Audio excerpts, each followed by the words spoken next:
caza da cabicha é unha acción que leva a cabo Sustinea para visibilizar o problema que ten a cidade co tema das cabichas.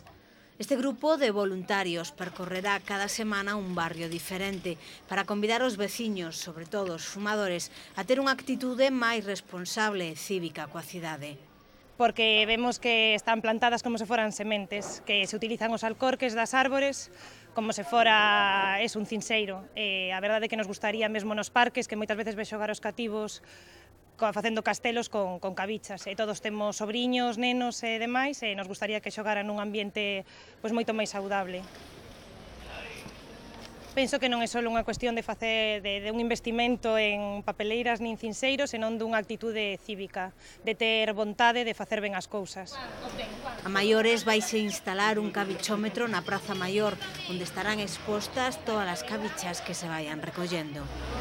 Quizáis a xente o ver a cantidade de cabichas que somos quen de recoller en só media hora ou nunha hora, eu creo que ás veces necesitas algo impactante e diga, solo en 2 horas que se deron un paseo por Ourense foron quen de recoller unha caixa enteira de cabichas para visibilizar a problemática.